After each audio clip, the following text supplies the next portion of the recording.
A wooden fishing boat sits low in black water off the North Korean coast, its engine wrapped in rags to swallow the sound, waiting on a storm that hasn't finished arriving. Packed inside it are two brothers who have spent a decade preparing for this single hour, their mother, two wives, two children small enough to disappear inside a fisherman's sack, a mother-in-law who knows this minefield the way other women know the walk to a corner store, and a brother-in-law who makes it 9. A 10th passenger rides along in a small box of ashes, the remains of the man whose idea this was. He never got to see the boat. More than 10 years earlier, he was just an old man standing at the edge of a life he'd stopped believing in, telling his sons that the ocean wasn't a wall, it was a door, and that somewhere past it was a country that let people choose their own. He died before he ever found out if he was right. What he left behind was harder to kill than any single guard. A conviction, handed down like an heirloom, that south wasn't only a direction. It was a promise, waiting on two brothers to keep it.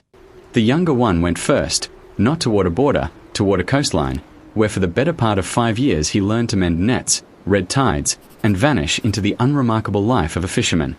Nobody suspects the man who smells like the sea of wanting to leave it.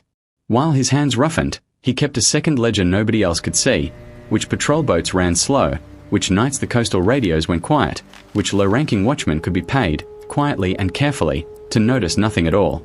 Two brothers, one impossible equation, storm against visibility, silence against detection, a decade of preparation against a single night that would only come once. They tried. It failed.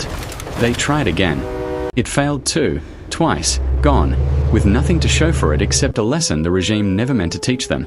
Exactly how far its reach did not extend. By the third attempt, they weren't guessing anymore. They had a weather system. They had a route the women had memorized step by step in broad daylight, counting paces between buried landmines until the path lived in muscle memory instead of on any map that could be confiscated. May 6th. A storm that has spent 3 days building over the Yellow Sea finally swallows the coastline whole, and the brothers know this is the window and that it will not reopen.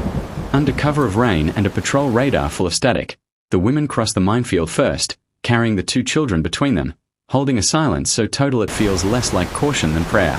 The surf is already slamming rocks hard enough to splinter a hull. The men ease the boat in anyway, load the children aboard, load the ashes of the man who dreamed all this before it was anything but a dream, and push off, just past 1 a.m., into water that technically belongs to no one brave enough to claim it. Then, light. Not theirs. A searchlight rakes the water, and a vessel closes in fast enough that 9 people who've survived a decade of planning, 2 failed attempts, and a live minefield are certain, for one unbearable second, that it has all ended here, minutes from the finish line. A voice calls out over the waves, asking if their engine has failed. The elder brother has an answer rehearsed for years for exactly this moment. They are North Korean fishermen, and they've come to defect. The searchlight doesn't belong to the patrol that has hunted boats like theirs for decades. It belongs to South Korea. Without knowing the exact second it happened, they have already crossed. What follows reads like the ending the old man promised his sons before he had a shred of proof he was right. Debriefing, resettlement, a new vocabulary of paperwork and freedom.